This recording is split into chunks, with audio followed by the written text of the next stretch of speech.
So I welcome you all to this new chapter gravitation. इस chapter में हम लोग कुछ 8 टैब्स 9 टैब्स हैं एग्जाम्पल्स को मिला के।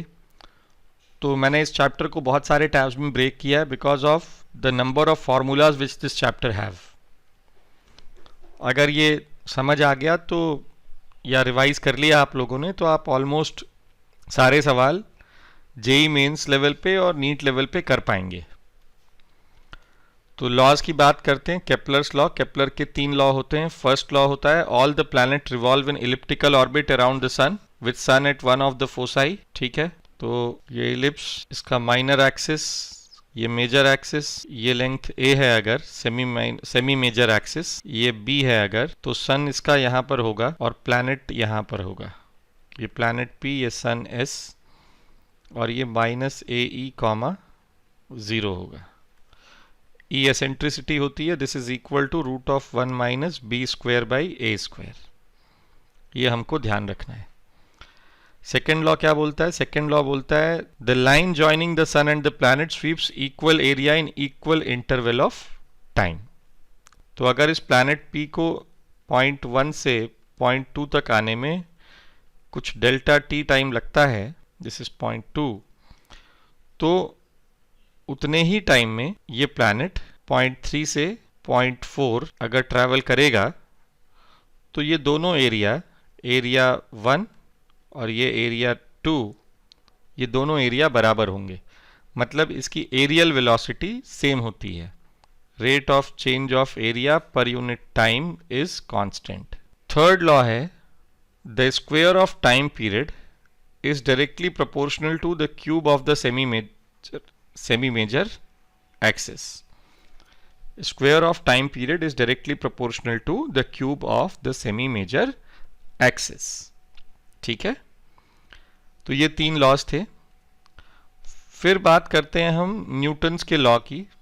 तो Newton's law is force F, expression है इसका। अगर ये दो मेरे पास प्लेनेटरी ऑब्जेक्ट्स हैं, मास m और ये small mass small m, sorry mass m और ये स्मॉल m मास, और इनके बीच का डिस्टेंस अगर r है, तो न्यूटन्स लॉ कहता है कि force is directly proportional to product of the masses and inversely proportional to the square of the distance between the masses.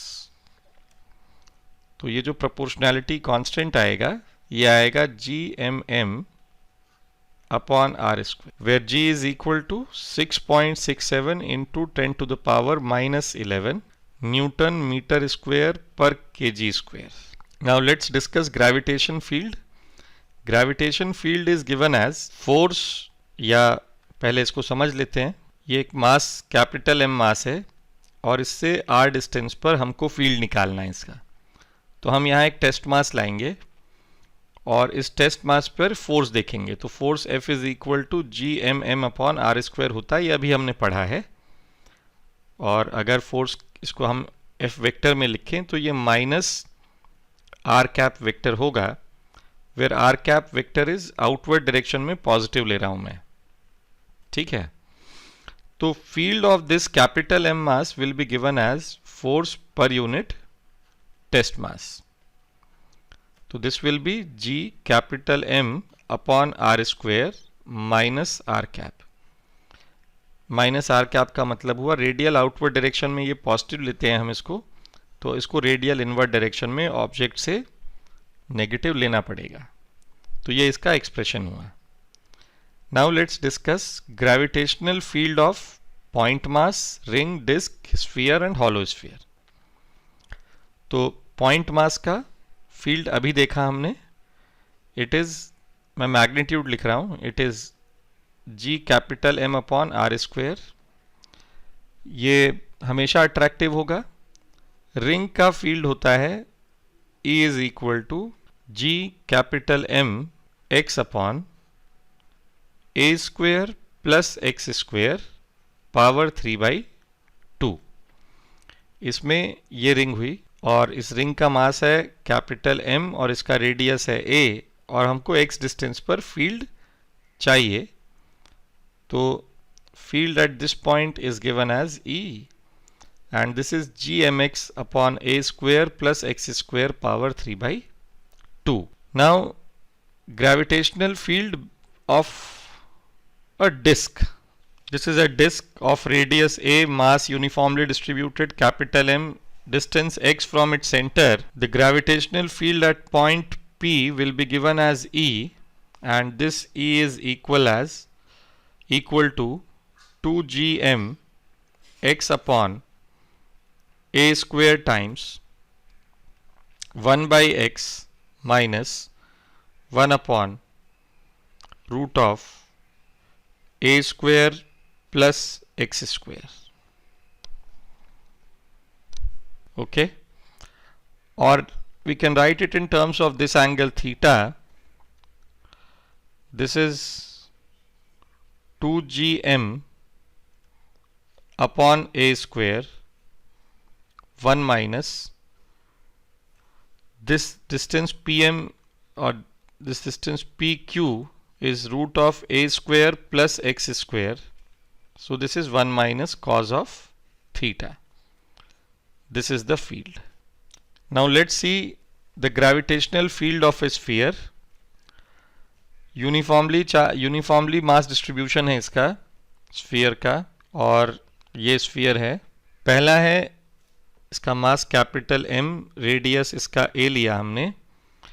First is at a distance x from its centre where x is less than a. तो first है x is less than a. तो इस point पर inside field होता है gmx upon a cube.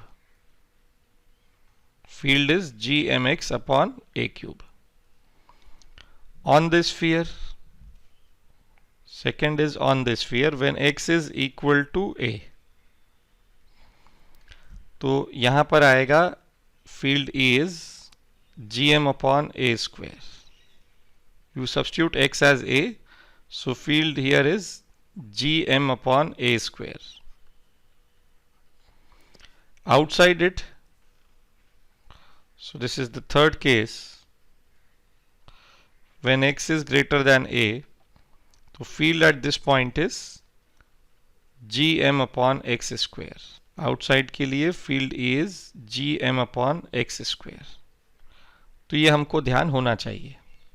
ठीक है, अब आते हैं हम हॉलो स्फीयर की बात करते हैं. तो हॉलो स्फीयर में इनसाइड होता है, फर्स्ट केस है when x is less than a, तो field will be 0. On it will be x is equal to a, so E is gm upon a square.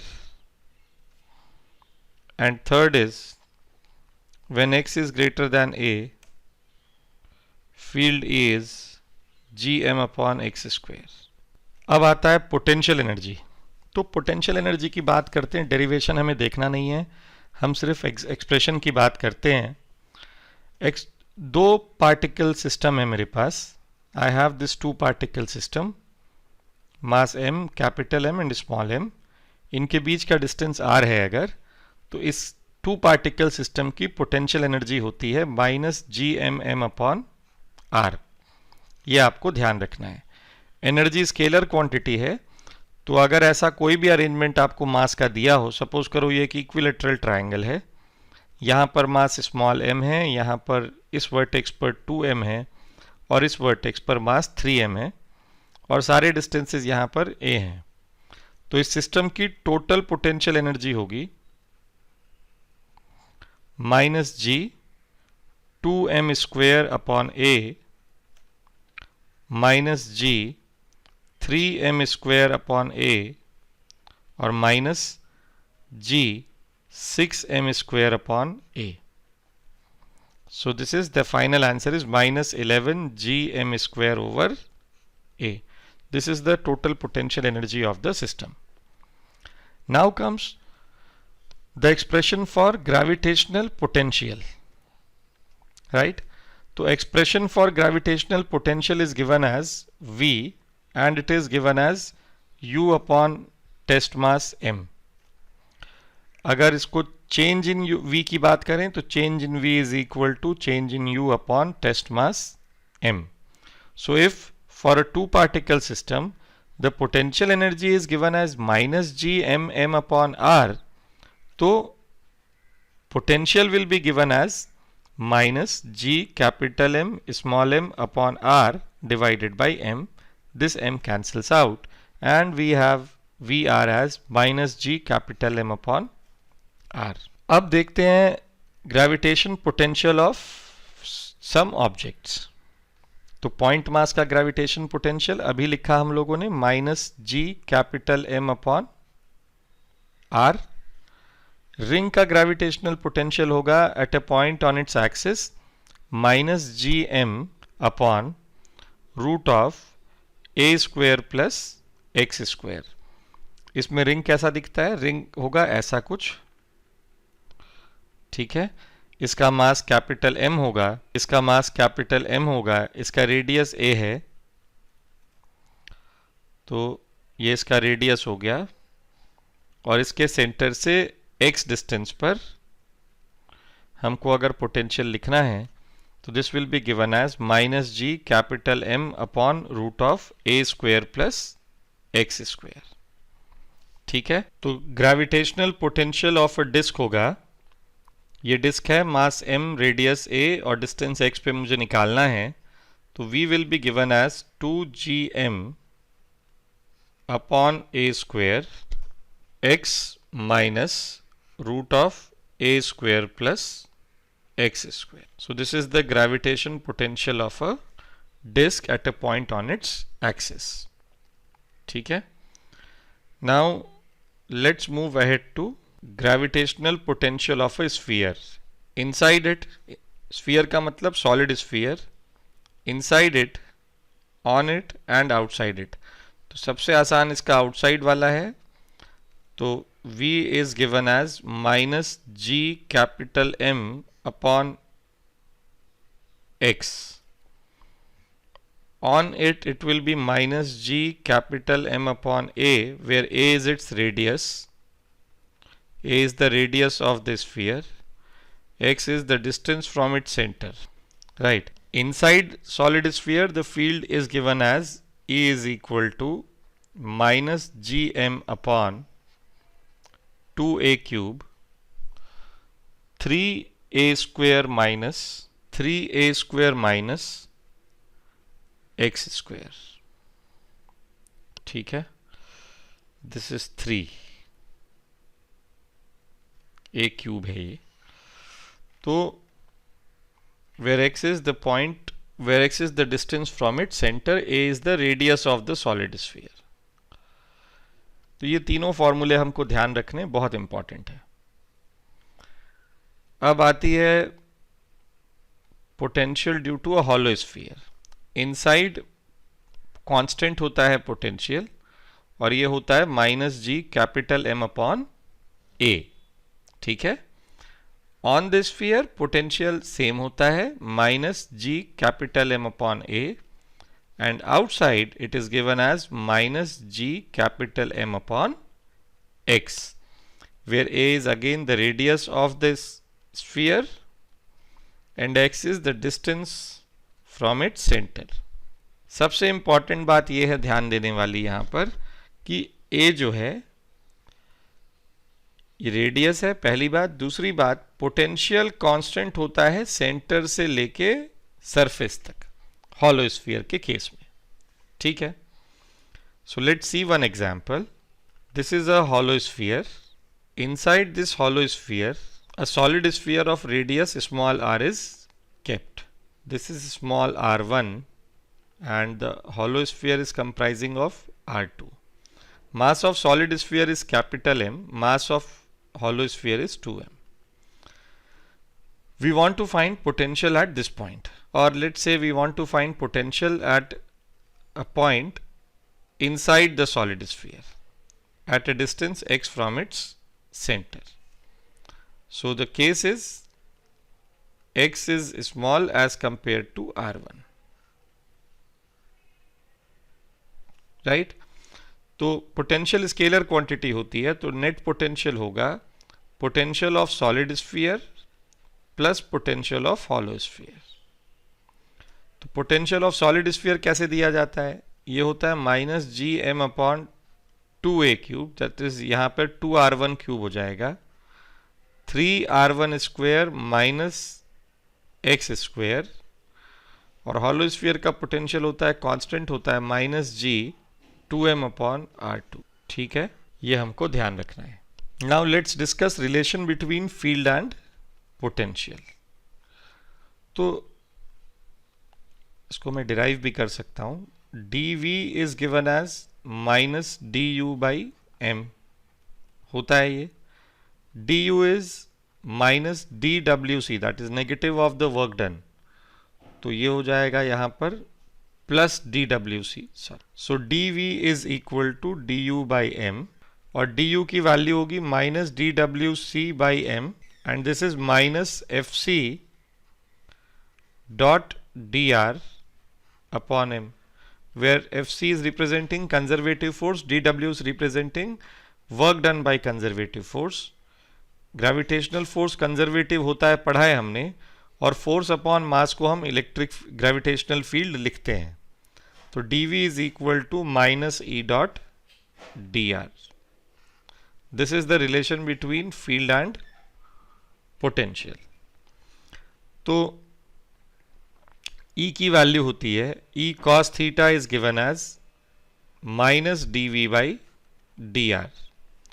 तो V मान लो जितने variables का function है, मान लो 3 वेरिएबल्स का function है, तो हमको फील्ड का डायरेक्शन या फील्ड के उतने ही कंपोनेंट्स मिलेंगे जितने यहां पर वेरिएबल्स होंगे। तो हमको Ex मिलेगा, हमको Ey मिलेगा, और हमको Ez मिलेगा। ठीक है, Ex will be minus del V by del x, Ey will be minus del V by del y, और Ez will be minus del V by del z. तो डिफ्रेंशिएशन करने से हमको पोटेंशियल मिलेगा, और अगर हमें पोटेंशियल निकालना है फील्ड से तो उसके लिए E दिया हुआ है। ठीक है, तो E is given to me as Ex I cap plus Ey j cap plus Ez k cap। तो मैं पहले dr लिखूंगा। dr is a 3-dimensional elemental vector dx I cap plus dy j cap plus dz k cap। Then I will find dv which is equal to minus E dot dr, और फिर इसको मैं integrate करूंगा appropriate limits में। That is how I will get v as a function of, v from E। Okay, now let's see variation in acceleration due to gravity with height। So we have Earth here and radius of Earth is small r, और इससे h height पर एक मास है small m का। Mass of Earth is capital M। ठीक है, so this is h। तो force क्या होगा? फोर्स होगा G capital M upon R plus H का होल स्क्वायर। अर्थ के सरफेस पे जो एक्सीलरेशन ड्यू टू ग्रेविटी होगी वो हम F डैश से निकालेंगे, that is G upon R square. Gravitation acceleration due to gravity is F upon M, this is G not, and this is G capital M upon R square, right. तो यहां से are square common निकाला, और इसको अगर field के लिए लिखा तो ये आ जाएगा F by M, and this will be G capital M R square 1 plus H by R का -2, दिस इज G। तो G is equal to G not times 1 plus H by R का whole -2। Now if h is very small as compared to r, or let's write it like this, yeah, if h is very small as compared to r, then g will be g naught times 1 minus 2h by r। तो ये expression होता है g के लिए। Very small का मतलब होता है अंडर 5%। ठीक है, डेप्थ के साथ अगर देखेंगे विथ डेप्थ, तो g will be g naught times 1 minus d by r, where d is the depth from the surface of the earth or the planet. ठीक है, with rotation of earth. This is earth, mass m, capital M, और ये radius r. तो centrifugal force इधर लगेगा. This will B, if this angle is theta, तो ये r radius के सर्कल पे रोटेट कर रहा है ऑब्जेक्ट. तो सेंट्रीफ्यूगल फोर्स होगा m omega square r cos theta, और इसका एक कंपोनेंट आएगा इधर जो होगा m omega square r cos square theta, और टूवर्ड्स द सेंटर एक फोर्स लगेगा mg नॉट. तो net force towards the centre हो गया mg, इसको स्मॉल r लिख देता हूँ, रोटेशनल के कारण एक्सीलरेशन ड्यू टू ग्रेविटी है इसलिए, mg not minus m omega square r cos square theta. तो जी आर की वैल्यू आई G not minus omega square r cos square theta. Theta जब जीरो होगा तो इक्वेटर पे होगा ये ऑब्जेक्ट, और इक्वेटर पे जी आर की वैल्यू होगी g not minus omega square r. तो ऑब्जेक्ट का वेट सबसे कम इक्वेटर पे होता है, और थीटा 90 डिग्रीज होगा तो जी r will be equal to g not. मतलब पोल्स पर, ये पोल की कहानी है, पोल्स पर एक्चुअल जी नॉट मिलता है, ट्रू वेट मिलता है. ठीक है, तो अब आगे चलते हैं प्लैनेट्स और सैटेलाइट्स पर. टाइम पीरियड ऑफ रोटेशन, तो पहले तो एक प्लैनेट बना लेते हैं हम. दिस इज द प्लैनेट, और ये इसके सैटेलाइट का ऑर्बिट हो गया. सैटेलाइट इस ऑर्बिट पे घूम रहा है. ठीक है, तो प्लैनेट का रेडियस है r और ऑर्बिट का रेडियस है r नॉट. ठीक है, तो the speed of the satellite is, orbital velocity है तो vo की बात करते हैं. प्लैनेट का मास कैपिटल M है और सैटेलाइट का मास स्मॉल m है. तो टाइम पीरियड ऑफ रोटेशन, सबसे पहले हम इसके ऊपर सेंट्रीपिटल फोर्स देखेंगे. तो centripetal force F is GMM upon R not का square. This is equal to MV not square upon R not. So V not is equal to root of GM upon R not. यह आ गया orbital velocity.